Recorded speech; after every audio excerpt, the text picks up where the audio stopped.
Edmunds just shocked the auto industry, Dad, and it's because more than 3 out of every 10 Americans who walked into a dealership last quarter to trade in their car owed more on their loan than what the car was worth. The average underwater driver, Dad, $7,183 in the hole, the worst first quarter, on record. And here's the part that nobody's talking about. It's not impulse buyers anymore, Dad. What's going on is structural, and many people can't escape the negative equity trap. We're going to break down what's going on here and give you the details.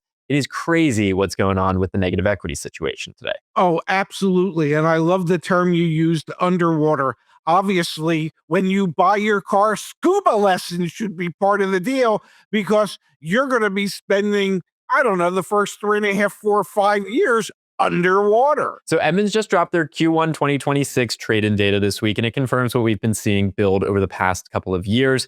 Here's what you need to know. 30.9% of all trade-ins had a negative equity situation. They were underwater. That's the highest level since Q1 2021, and back then, that was the aftershock from the COVID pandemic. Today, there's no aftershock excuse, Pops. This is just the new normal. And these negative equity amounts, they are severe. Like I said earlier, $7,183. That is the highest level of negative equity in the first quarter we have ever recorded. It's the second highest ever for any quarter that Edmunds has tracked. And it's up 42% compared to 5 years ago.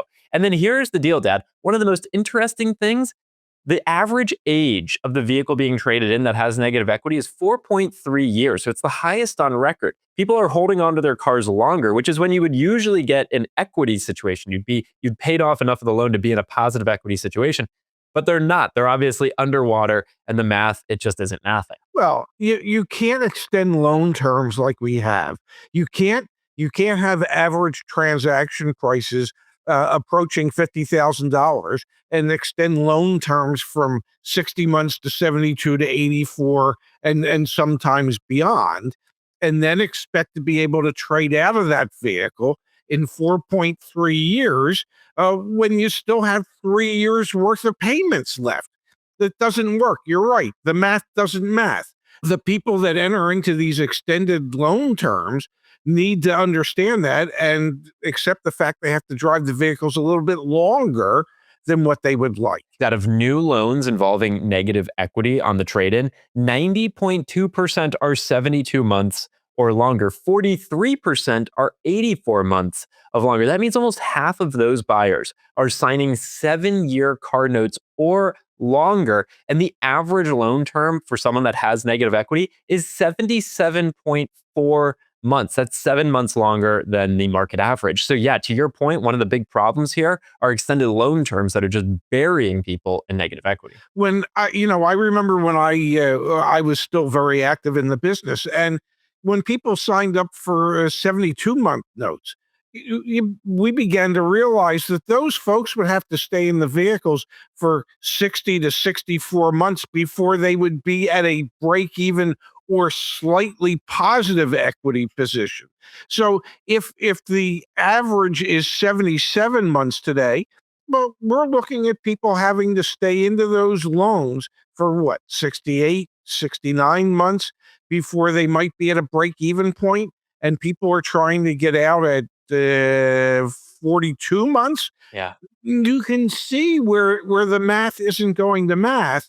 And these people are just putting themselves in a bind. And Dad, one of the other things that's happening right now is these folks that are getting in those loans are paying for it. The average APR on these loans that have negative equity is 7.9%. That's a full point above the market average right now, says Edmunds. And so they're financing a higher amount for a longer period of time at a higher rate. It is a triple whammy. Oh, it is the perfect storm to keep people out of the market, so that when you sell somebody a car today and your hope was that in 4.5 years, they'd be able to come back and get another car, they won't be able to. So you're actually destroying your future business if you're an automobile dealership, because these folks are in way too deep, and a bank isn't going to be willing to roll over all the negative they're going to be bringing to the table in 4.5 years. Yeah, that's where it gets really ugly. Negative equity isn't just a one-time problem. For most people, it compounds. When you roll that $7,000 of old debt into your new loan, your monthly payment goes up to keep the payment affordable. The dealer's extending your loan term. The longer term means you build equity more slowly, which means when life happens, when you need to go trade in that vehicle,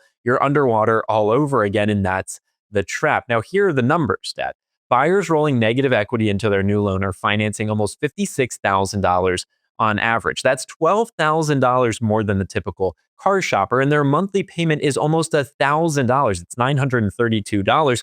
That's $159 a month more than the market average and the highest Edmunds has ever seen on record. And over the life of the loan, Pops, these borrowers are going to pay almost $16,000 in interest, $15,663 in interest. The typical buyer is paying less than $10,000 in interest, $9,592. So negative equity not only costs you all this money in interest, it's also a vicious cycle. It doesn't necessarily go away unless you show up with a bunch of cash when you go to buy your next car. It's not like buying a house or a condo or a townhome where you're pretty much assured it's going to appreciate in value. We can guarantee you that that car you're buying will depreciate in value. And so because of that depreciation, it just takes forever to get yourself into an equity position. It is probably past time for these folks to stop buying their wants and start just buying their needs so they can be financing less. Now let's zoom out for a moment, Dad. It isn't just the Edmunds data that's making us concerned. We've been tracking other indicators, three that we're going to tick through quickly here. First, Dad, subprime delinquency. You can look across the board. Doesn't matter where you get your data from. Subprime auto loan delinquency is at all-time record highs. I mean, truly, the data goes all the way back to January of 1994, and we have never seen auto loan delinquencies amongst subprime borrowers be as high as they are today. Then, indicator number two, repossessions. Cox Automotive has almost 2 million vehicles being repossessed in just 2024. That's the highest number we've seen since 2009. We know, Dad, that there are many vehicles being repossessed, and actually, it's kind of a bit of a scary situation for the used car market. A lot of the used car inventory out there are repo vehicles. They will save that for a different video, but that's another indicator that we're looking out for some of the structural health of the car market. And then number three, Dad, the price floor isn't moving. Used car prices are actually going up right now. And so that's a huge issue for affordability. And these people show up, people want to buy a new car, a new used car, whatever it may be. They have all this negative equity, and the price for used cars has gone up. And not to mention the fact that new car prices also sit at almost $51,000 right now. So big issues, maybe even bubble territory here, Dad, with what's going on in the car market. It is a time for people to reflect and look in the mirror and decide what it is that they really need and what it is that they can really afford, and stop buying a payment and start buying a total price so they understand what they're entering into. Yeah, Dad, let's talk for a moment here. What does this actually mean if you're in this situation? And I'll put out some ideas and I'll get your reaction to them. I kind of think of four things. First, run the numbers. Like if you are in a situation where you want to trade in your vehicle, call your lender, get the payoff, see what your payoff amount is, and then do all the necessary steps to see what your vehicle's actually worth. Not Kelley Blue Book and that type of stuff. Like go on different websites and see what dealers will pay to actually buy your vehicle. Number two, don't roll it forward. Just like accept right now, you're not going to roll your negative equity into your next vehicle. Stop chasing a monthly payment. Always negotiate out the door price instead. And if you're really in trouble, if you can't make car payments, I think you've always talked about this, call your lender. See if there are any things they can do to help you before you actually go delinquent on your auto loan. Those are four things that come to mind for me, Dad, right now if you're in this situation.